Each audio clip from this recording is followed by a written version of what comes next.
हमारा देश पिछले 10 साल से एक ऐसी सरकार के हवाले हैं जिसने बेरोजगारी, महंगाई, आर्थिक संकट, असमानता और अत्याचार को बढ़ावा देने में कोई कसर नहीं छोड़ी है।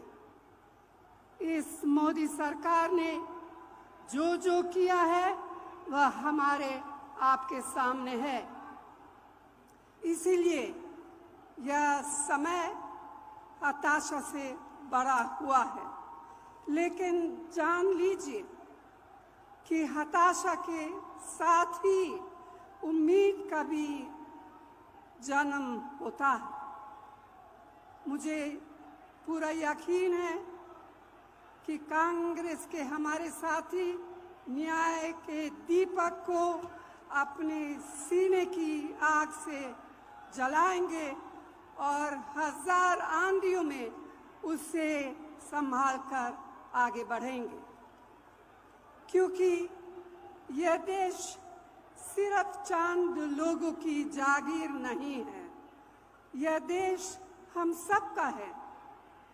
इसे हमारे पुरखों ने अपने खून से सींचा है। इसकी हवाओं में हमारी माँ बहनों के पसीना का नमक है। यह देश हमारे बच्चों का आंगन है। इस देश के मासूम बच्चों से उनके हिस्से का न्याय छीना नहीं जा सकता। आप जानते हैं कि 10 सालों में जहां जहां आपको तकलीफ हुई वहां कोई आपकी मदद करने के लिए नहीं आया। जितनी भी स्कीमें हैं बड़े बड़े उद्योगपतियों के लिए बनी हैं, ये कहते हैं आपको 5 किलो राशन देंगे लेकिन आपको रोजगार नहीं देंगे, आपके बच्चों को अपने पैरों पे खड़े होने का मौका नहीं देंगे। तो आपको अब जो समय आ गया है कि आपको जागरूक बनना है, ये आप बहुत अच्छी तरह से समझ लीजिए। जब हम न्याय की बात करते हैं, हम ये कह रहे हैं, ये पहचान कर कह रहे हैं कि आपके जीवन में अन्याय हो रहा है। चाहे वो गरीब हो, उसकी सुनवाई नहीं है, चाहे कमजोर हो, उसकी सुनवाई नहीं है, मजदूर की सुनवाई नहीं है, आज स्त्री की सुनवाई नहीं है, उसकी कहानी कोई नहीं सुनाता। आपको कहीं नहीं दिखेगा मीडिया में, टीवी में। और भाजपा के नेता आपसे ये बातें नहीं करेंगे।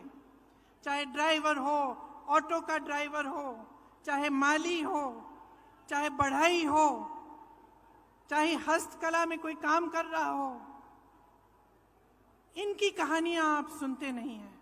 इसीलिए हमने अपने जो न्याय पत्र में लिखा है वो इन्हीं की कहानियों के तहत, इन्हीं के अनुभव पर लिखा है। आपकी ही आवाज है इस घोषणा पत्र में, इस न्याय पत्र में।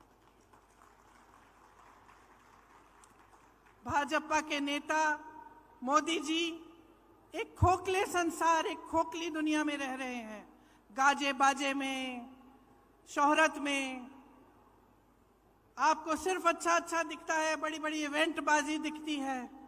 सच्चाई छुपाने के लिए है ये, और जितने भी प्रयास हैं वो सिर्फ सच्चाई छुपाने के लिए हैं।